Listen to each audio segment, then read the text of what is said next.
ఎందుకు మీ time waste ఆటలతో కూర్చోబెట్టడానికి కాదు, ఎందుకంటే ఎంతో భవిష్యత్తు ఉన్నవారు మీరు,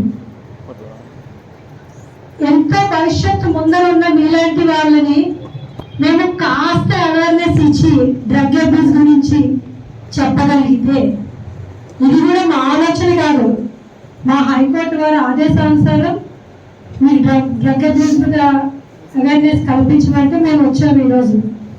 యాక్చువల్గా మా డ్యూటీ ఏంటి, యాజ్ ఏ జడ్జిగా ఎప్పుడు బెంచ్ మీద ఛాంబర్లో అంతే, ఆ రెండు దాటి బయటకు వచ్చే పరిస్థితి మాకు ఉండదు. కానీ నేను 12th అడిషనల్ డిస్ట్రిక్ట్ జడ్జ్ పోస్టుతో పాటుగా మండల్ లీగల్ సర్వీస్ కమిటీ పిఠాపురంకి చైర్మన్. అవి రెండు నా డ్యూటీసే.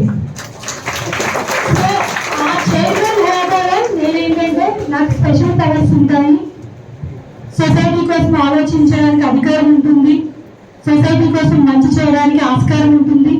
సో అందులో భాగంగానే ఈరోజు మీ భవిష్యత్తుకి ఉపయోగపడే కొన్ని మంచి మాటలు చెప్పాలనే ఉద్దేశంతో ఇక్కడికి రావడం జరిగింది. మన ముందు మాట్లాడేది చాలా మంది చెప్పారు డ్రగ్ అబ్యూస్ గురించి, అలాగే మీరు ఇక్కడికి ఎందుకు వస్తున్నారు, మీ పేరెంట్స్ పడే శ్రమ, వాళ్ళు పెట్టే ఖర్చు, ఇవన్నీ గురించి మాట్లాడారు. నేను అక్కడే అడుగుతాను, అసలు మీరు ఎందుకు వస్తున్నారు ఇక్కడికి? నాకు అర్థమయ్యేలా చెప్పండి. చదువుకొని ఏం చేస్తారు? జాబ్ చేసి ఏం సంపాదిస్తారు? నాకు ఎవరో ఒకరు నిలబడి చెప్పండి, లేడీస్ నుంచి ఒకరు, జెంట్స్ నుంచి ఒకరు చెప్పండి. ఏమి డేర్ లేదా? నిలబడి కనీసం మాట్లాడలేరా? ప్రాబ్లం లేకుండా చూసుకుంటారు. ఏమవుతా? What is your ambition in your life? Software engineer. ఎందుకు సాఫ్ట్వేర్ ఇంజనీర్ అంటే లక్షలు వస్తుంది అమౌంట్ అందుకన్నా జీతం? అంటే మా మాయన్నలు ఆయన ఇన్స్పిరేషన్ తీసుకుంటారు. ఓకే, మరి సాఫ్ట్వేర్ ఇంజనీర్ అయితే సొసైటీకి ఎలా యూజ్ అవుతాం? Development ma'am, development. మా గర్ల్స్, ఆడవాళ్ళకి సిగ్గు అనేది పుట్టుకగా వచ్చింది, కానీ ఇక్కడ మాత్రం పనికిరాదు.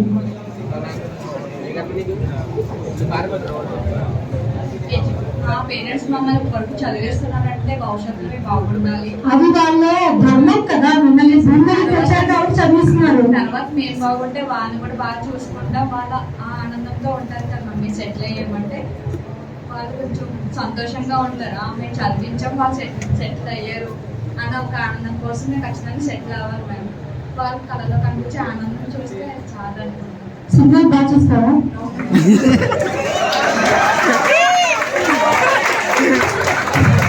బ్యాక్ బెంచర్ ఎప్పుడు కూడా ఎక్కడ క్వశ్చన్ వస్తుందో వెనకాల ఉంటే కనబడదు కదా అనుకుంటారు, కానీ నాకు బాగా ఇష్టం బ్యాక్ బెంచర్.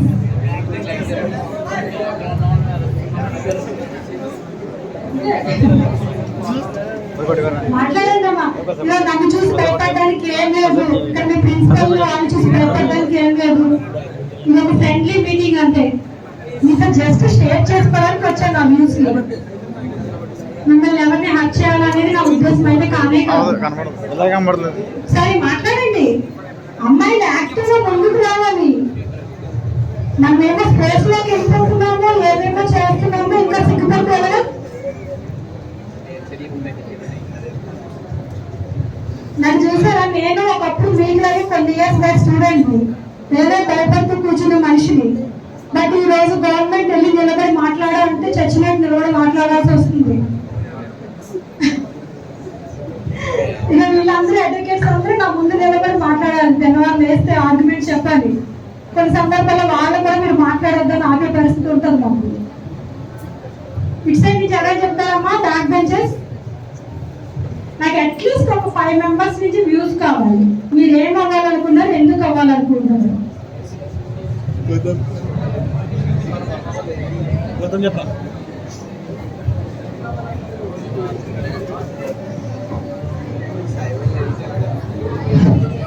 మంచిని పెంపొందించడానికి చెడుని నిర్మూలించడానికి చదువుకున్నావా? అందుకేనా చదివినాక ఏం చేస్తాం? చెడు మంచిని ఎలా పెంపొందిస్తాం, చెడుని ఎలా నిర్మూలిస్తాం? మంచిని చదువుకొని నిర్మూలిస్తాం. మంచిని చదువుకొని నిర్మూలిస్తాం. అర్థం కాదా?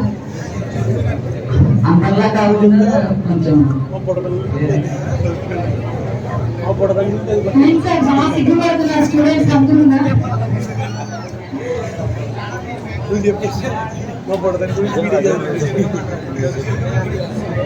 ఓకే ఓకే కూర్చో నేను ఎందుకు మిమ్మల్ని నిలబెట్టి మాట్లాడమని అడిగానో తెలుసా?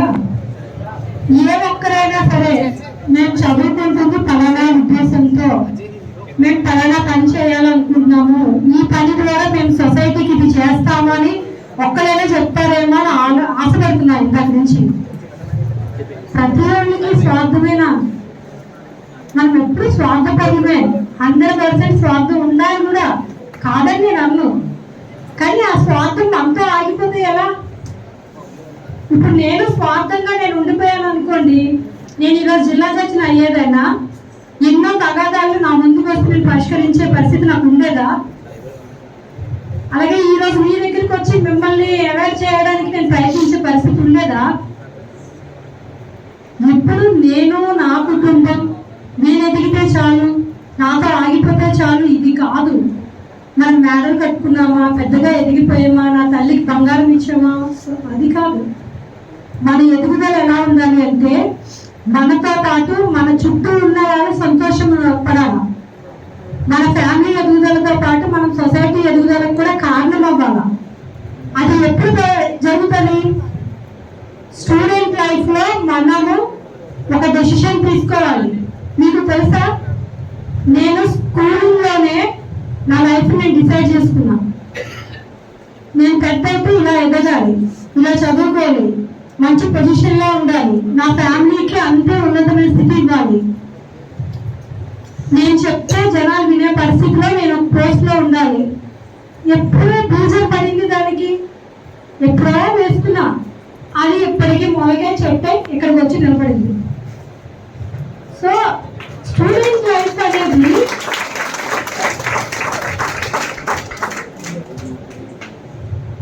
దేవుడు ఇచ్చిన ఒక వరం.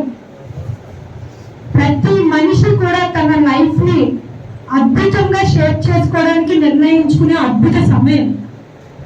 అలాంటి సమయాన్ని స్టూడెంట్స్ మంచిగా ఉపయోగించుకోకుండా స్పాయిల్ చేసుకుంటున్నారు.